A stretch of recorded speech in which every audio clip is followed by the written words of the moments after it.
Well, folks, I've wanted to get him on for a long time. Russell Brand, who is a comedian, best-selling author, actor, TV host, you name it, who has been popular for many years, but he's really a sensation now. The whole office today, when they found out he was coming on, got really excited. We have a lot of big guests on.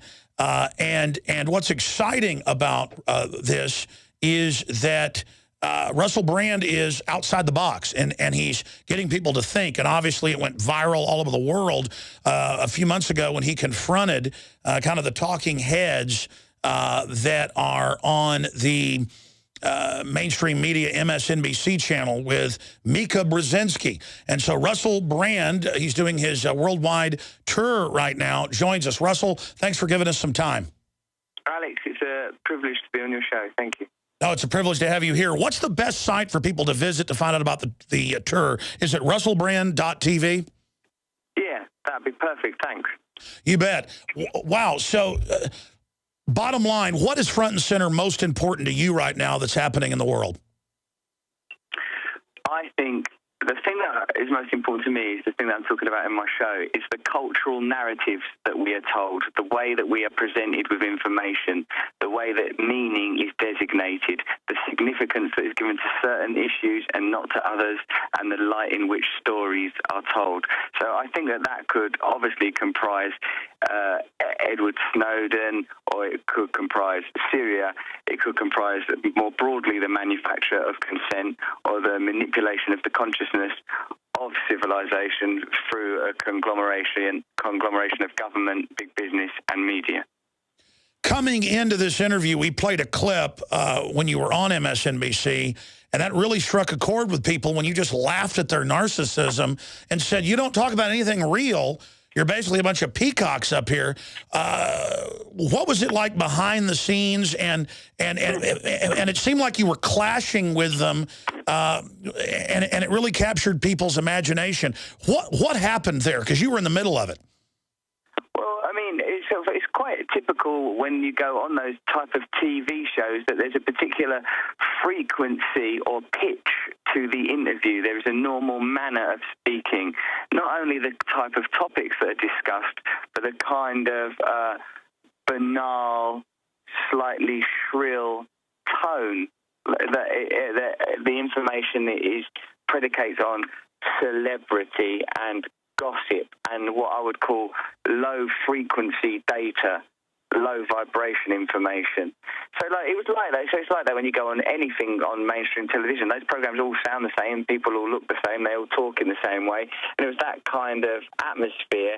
The only difference is that the impoliteness was of such an extreme level that it gave me an opportunity to point out some of that stuff, which I wouldn't typically do because it sometimes doesn't seem appropriate to tell people that what they're doing is pointless or silly. I want to get into world events, your tour that's so popular that I hope to see when you come to Austin in a few weeks here in Texas. But just getting back to that, they genuinely seemed extremely uncomfortable, but the women also seemed very sexually excited and were not faking it. I mean, I could tell that somehow you absolutely broke the spell of their self-centered, petty narcissism. And I'm not kissing your butt. I mean, it really happened. That's a magic clip from my perspective. You've become nervous. Why are you nervous? Really? No, You're a powerful woman. You've got a lovely job. What seems to be the trouble? I don't know. You've got a hair like Princess Diana. Oh, wow. Is this what you all do for a living? Yes. We're going to be talking about the situation with Edward Snowden, this whistleblower. Is it good, what he's done for America, or are our secrets being jeopardized by his intentions? We're going to be talking about that. Why do you think you shook him up so bad? I don't know. I'm a bit confused by it because I just went on there and did what I normally do, is just be polite. And then if I point out something that's idiosyncratic or weird, I observe that. But don't you think, Alex, that sort of you deal with so much duplicity, whether in a situation where you're in an interview on the TV or on the radio, or if you're making a purchase in a shop, is sometimes we lose our authenticity, our ability to be human and truthful with one another. So I think if you interact in a very human and truthful way, then that's can be very disruptive. You know, and I think it's not like that there are certain individuals that are good and certain individuals that are bad. I know myself that, you know, I work in films and I've worked a lot in media, so I must be culpable as well for propagating these ideas and supporting them in my own way. And on a bad day, like just now, I arrived at Seattle Airport and there were people that wanted autographs, and they were the kind of people that sell the photographs on afterwards. You know, they like, you know, like for eBay, they don't want them for themselves, they want them to sell on eBay. And I couldn't be bothered to sign them. I just didn't feel like doing it, you know. And but that's not the absolute best aspect of me as a person. The person I aspire to be will always sign everything for everyone, you know. So like, I'm capable in myself of being selfish, egocentric, and self-obsessed and self-centered. But like, I think it's more of a problem when you have a massive machine that conducts consciousness and orchestrates the way that we think en masse, that has a set of priorities and an agenda that is making people in huge numbers think in a selfish, insular, atomized, apathetic, and impotent way. Wow. Man, I tell you, you're on fire. It seems like you have really had an awakening. I mean, you've been awake for a long time, but it seems like your awakening is accelerating. Is that accurate to say? Yeah, I think you might be right, as a matter of fact, Alex. I mean, like, for me, spirituality is an important component. I meditate a lot, and I practice certain spiritual principles that mean I have to be very mindful one day at a time about the way I live my life. I'm like a drug and alcohol free, and the more that I've detached myself from the things that I thought would make me happy, like money and fame and other people's opinions, the more truth is being revealed. That is pure veritas, because that's been my experience as well. And what you were just talking about, just being aware that you're being selfish or doing things that are self-centered or narcissistic is half the battle. Most of the people out there, especially that are in the mainstream media, they are purely turned over to the narcissism and are like biological androids. They're not even real. And I think that's why you freaked Brzezinski's daughter out and others so much, is because they got into this conscious of the manipulation they were involved in, but really what you do to others comes back on you. So now they've turned into what they tried to do to the public, making the public one-dimensional cutouts of what they projected. It's now blown back on them. That's very interesting. I often wonder, Alex, how those situations are contrived. I suppose if you work in the media, you go through so many filters. You know, you're just not going to get that kind of job unless you're a certain type of person, unless you know the right sort of people. If you say the wrong type of things, you'll be filtered out. You know, so by the time you get to the point where you have your own show, generally speaking, you think a certain way that is in alignment with the elitist interests that are behind whatever corporation owns the outlet. Yeah, but like, I think too that there is probably a less obvious way of understanding things in terms of, I wonder what happens neurologically. I wonder what the energy in a brain looks like. I wonder what that it's like if our brains are surrounded by other brains that are thinking in a certain way, that are broadcasting, transmitting at a certain frequency. You know, like that, this is what I feel like we have, is a sort of a situation where there's such a strong and hypnotic message that exists not just externally but more worrying internally. I'm always more worried when I find that's why I don't like it when I transgress my own personal principles, because I think, well, then I'm not behaving in accordance with what I believe in. I'm policing myself. You know, if I'm selfish, then I'm part of the problem. You know, like Gandhi says, be the change you want to see in the world. So really all I can control is that I treat people well, you know? Absolutely. And you know, thinking about that, the establishment is aware of the group consciousness, the group collective, and they're trying to program it, as you said, on record. They've written books about it, to lower the frequency down to a bestial or even below bestial level, beyond common sense, even self-preservation, so that people can be programmable. So it comes down to the old question of free will versus not free will. And I think that's how you can tell the good guys from the bad guys. If someone wants to expand consciousness, awakening, understanding, and empower people, then that means they're on the good side. If they want to shutter the horizons and put walls around the mind, that's the bad guys. And from what I've heard, it's gotten amazing reviews, sold out in many places in the world. Messiah Complex, Revolution of Consciousness Tour. You're attempting to show people what different perspectives or windows into this. Describe it for us. What I do, Alex, is I use as navigational points certain personal heroes of mine. I talk about Malcolm X, Che Guevara, Gandhi, and Jesus Christ, and how each of those characters represent certain traits, certain human facilities that are oppressed and have been lost from our cultural narrative. Like that you can't have figures like Gandhi, Che Guevara, Malcolm X being celebrated in the mainstream because you would then have an insurgent population. If people start to think like Malcolm X, they're not going to tolerate being treated as a compliant consumer cattle. If people think like Che Guevara, they're going to be prepared to take up an armed struggle. If they think like Gandhi, they're not going to be seduced by consumerism and they're going to be prepared to protest en masse. I also point out that all those individuals are flawed. Che Guevara was famously quite a brutal man and kind of homophobic, and Malcolm X had a sort of a difficult criminal past, and Gandhi had some domestic and personal issues that are complex. And I point out that all these three people are human and therefore flawed, but that does not negate the positivity of their message. I also say that while we have lost these icons, lost these heroes, and indeed seen them appropriated in a corporate context, the posthumous image of Gandhi is used to sell Apple computers. Che Guevara crops up at Mercedes car exhibitions. It's because we're in a situation where our heritage, our cultural myths and our stories that keep us bonded and unified and to a degree, I don't know, human, are being lost and subjugated, because as long as human beings are in a state of fear and a state of stimulated desire, we will always be beholden to the elites. We will always be beholden to the corporate interests that offer to resolve these problems by selling us products. I've got to keep it funny, Alex, so I have to talk about sex every few seconds as well. Wow, Russell Brand is joining us right now on the road, part of his international tour.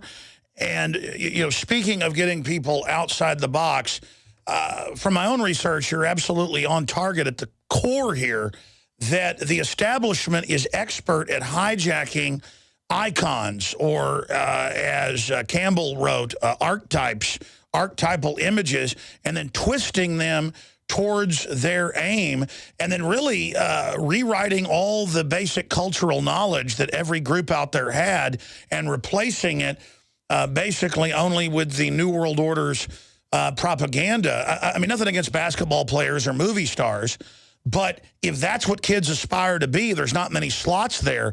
But by making those people the icons artificially and making that the only thing that matters, then kids will never think about being a revolutionary, or never think about standing up nonviolently to oppression, or never think about the fact that they could change the course and be an example to others. And so I really get from this that you're trying to almost go back and see what these people really stood for and try to get folks to become aware of this power? Yes, exactly, Alex. I look at some corporate slogans like McDonald's, loving it, which is kind of meaningless and empty and an exploitation of an interesting piece of language to do with love. I look at Diet Dr. Pepper and their slogan, unbelievably satisfying, and how ridiculous and hyperbolic that is. Even the slogan of Gillette razors, the best a man can get, I can immediately point out that this is setting the bar very, very low for humankind and for mankind. The kind of language used and slogans used by Malcolm X, by any means necessary. Che Guevara, it's better to die on your feet than to live on your knees. And Gandhi, be the change that you want to see in the world. These messages are subjugated. Furthermore, these heroes I offer replaced gods, and gods themselves are symbols of certain traits and ideas. Indigenous faiths typically are pagan, which means they worship the earth and their environment. If you have a culture of people like the Celts that worship and revere rivers, how will you feel when corporations want to pollute your rivers? If you have an indigenous faith like the Nordics who revere the noble oak tree, how will you feel about deforestation? If you have people like the native people of this country that revere and worship the earth and soil, how will you feel when people say that fracking is a good idea and necessary? It means that we've lost our narrative that ties us to our actual reality, our authentic reality, as part of nature, not living separate from nature, but part of nature. Sure, they get us. It gives us a narrative where we live in accordance with elitist interest. Wow, so they get us to sell out for light beer and blue jeans as they say in a recent popular film, and then we're not satisfied by the light beer and blue jeans. Folks can go to russellbrand.tv to find out if they can still get tickets in their area of the world. Russell, where else are you going now on the tour, and where was your favorite place you visited since you got on the road? Well, I've been all over Canada and had a great time there. I'm currently I've just come from San Francisco. That was fantastic. And I'm in Seattle now. I'm going to Portland. Then I'm going to be back in my country for a few days.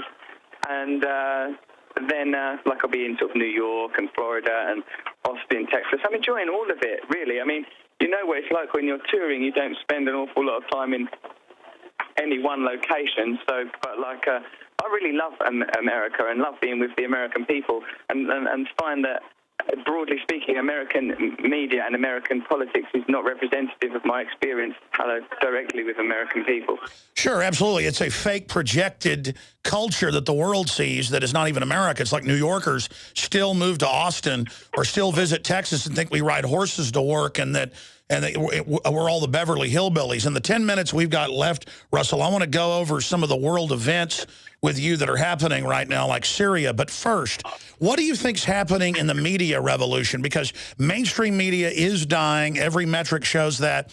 Alternative media, the people's media with its real diversity, is exploding. I want to get your take on where you think the future of the media is going and cultural developments. And do you think that the human species will survive to become a type 1 civilization and make it off the planet?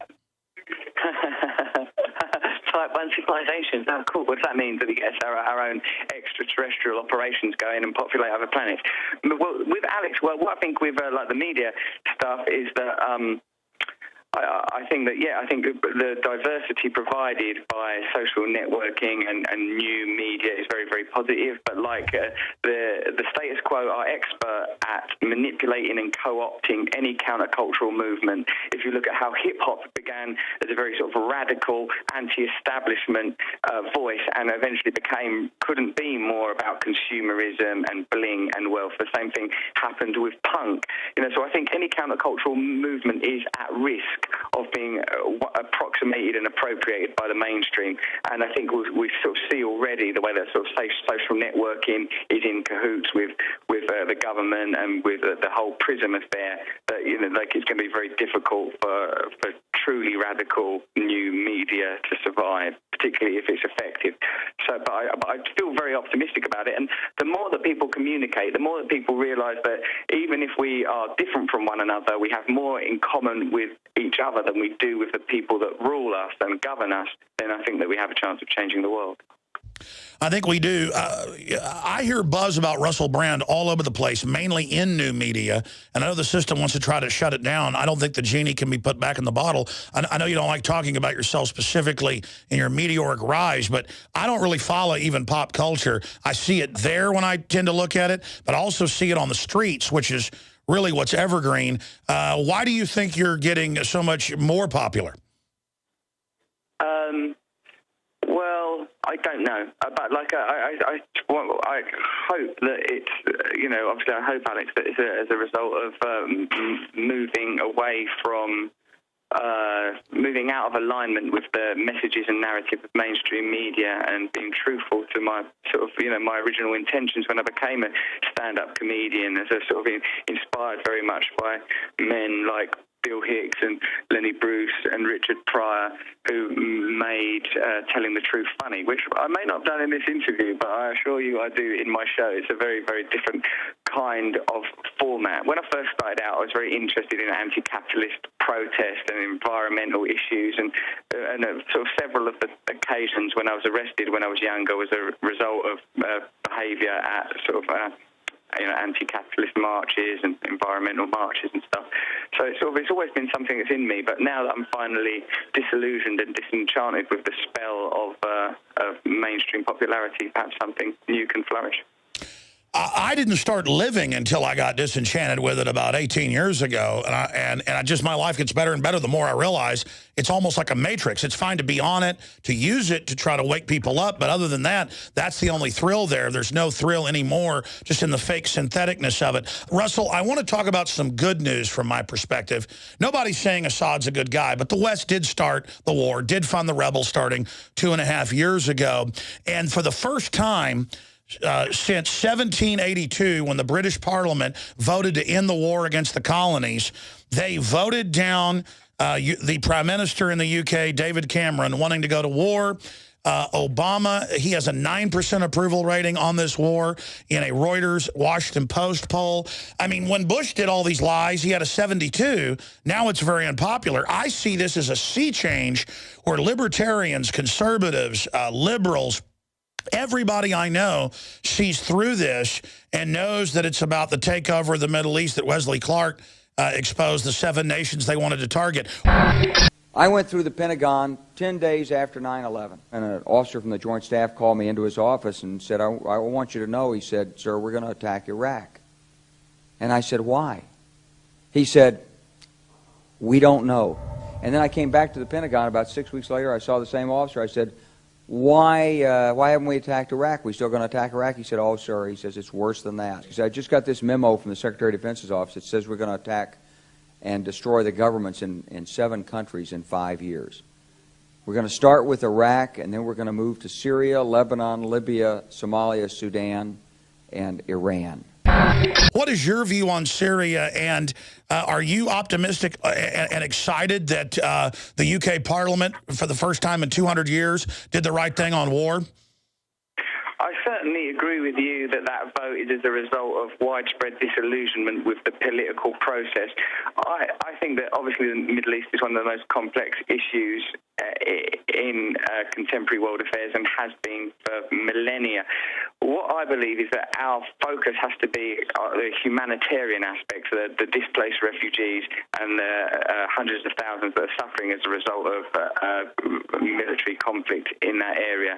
What I also believe, Alex, is that these affairs are conducted behind a veil of disingenuity and duplicity. It's very difficult for any of us to understand what's truly happening. My experience tells me that, whatever they are telling me, I intuitively don't trust. It's typically about the interests of big business and government and how they align with one another.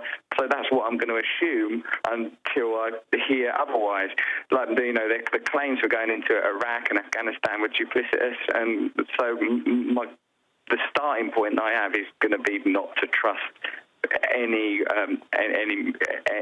advocacy of military action in Syria. Whilst it's not an issue that I can pretend to fully understand, it seems like it's extremely complex, that there are many factions fighting there. There's no clear goodies and baddies situation. Absolutely. Ron Paul recently came out and said he basically thinks it's a false flag. There's evidence that the al-Qaeda groups staged the chemical attack. We're not really positive who set off the gas. The group that's most likely to benefit from that is al-Qaeda. I think it's a false flag. I think really, indeed. It is obviously an incredibly complex situation. In closing, because this happens to me a lot every time I finish an interview, after it ends, there's something or a group of things I wish that I would have said. Russell Brand, we really appreciate your time. In closing, in a minute or two, any other key points that you'd like to put out there to the millions that'll end up watching and listening to this? Alex, I think probably you and me are coming at things from a sort of a different perspective. But me, I see my views are sort of more informed by sort of socialism, even Marxism. But I think ultimately what we believe in is freedom and truth. And I think that as long as people respect each other's differences, then I think, and also acknowledge that we, the people struggling against oppression, have more in common with each other than the people that control us, then I think there's a chance for unity and change. Sure. I mean, I think that at a level you can see as a counter to the centralized corporatist communism, socialism, but then you realize that they selectively use the deployment of collectivism to only create a permanent peasant class to control us, so that we never have come to the libertarian view of the individual being empowered and having a giant middle class. I mean, what's your view of, say, libertarianism or Ron Paul? I mean, off air, you said that you were aware of my work. What's your view for folks of what I do? think that you're fantastic because you're challenging authority and you're challenging the status quo, so I agree with you. But for me, the number one priority for anyone who wants social change has to be the welfare of those most in need of it, the support of society's poorest and most vulnerable. And for me, that's not socialism. It's, you know, if anything, it's Christian, it's spiritual, it's, you know, that's what I believe is the most important issue. I think if you're in a position of power and your priority is not helping the poor and the dispossessed, then you shouldn't be in power. You know, and now, of course, a healthy society across the board, you know, and hierarchies are always going to be, to a degree, necessary. But for me, on a deep human level, I feel our obligation is to help those that are suffering. Sure, you've got a giant Twitter account. What is it? Rusty Rockets. Is there any other places on the web people should visit other than that and your TV site? No, that's all cool for me, mate. I already follow you and stuff, but let's keep this dialogue going, and I hope I see you in Austin. You bet, and I said that was the final question. One more, and I'll let you get on down the road because I know you're at the airport. One last question I've got to ask you here, Russell. You mentioned Jesus and Che Guevara and Gandhi and Malcolm X, but it says, and Hitler, and that's one reason I want to see your show. This is such an icon that's used everywhere, but in your research, you got to give away a little bit. What's the angle on Herr Hitler? Well, that whilst Hitler's actions were deplorable, it's not his extremism that is terrifying, it's his mundanity. He was just a normal man created by a number of geopolitical, economic and religious circumstances Versailles. At that time. In Germany, yeah, of course, Versailles and the anti-Semitism that was very prominent in that part of Europe at that time, and that now we don't like. In those days, it was clear what evil was. Evil is Adolf Hitler. Now evil comes dressed as in the white of Ronald McDonald. Now evil is hidden behind the Apple logo. Now evil is indecipherable in derivative bundles and in dispossessed millions. So it's about the narrative and the way we're told stories. Exactly. It knows how to hide, and deciphering it and knowing what evil is really the answer. Russell Brand, thank you so much, and I look forward to hopefully meeting you when you're in Austin in a few weeks. I'll be at your show regardless. Stay in touch, Alex. I can't wait to see you. Thank you, sir. Goodbye. See you, mate. Thanks. Bye-bye.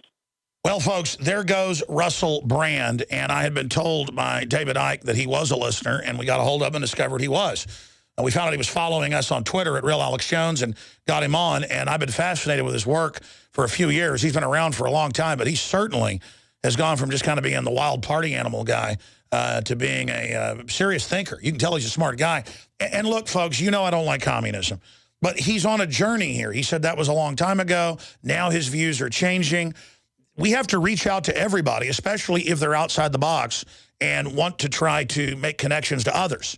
And so this is how those of us that want true Thomas Jefferson-style liberty are going to win the fight against the tyrants.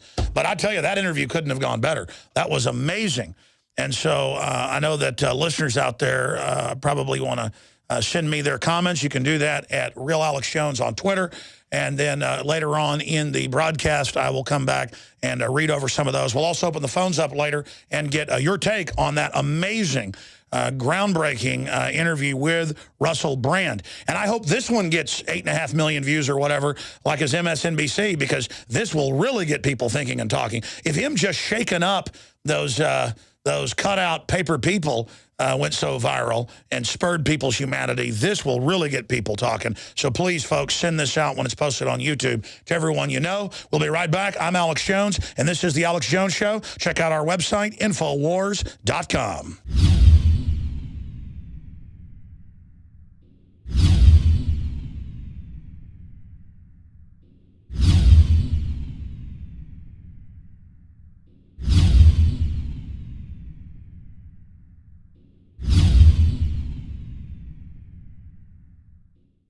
Yes, these men and their hypnotized followers call this a new order.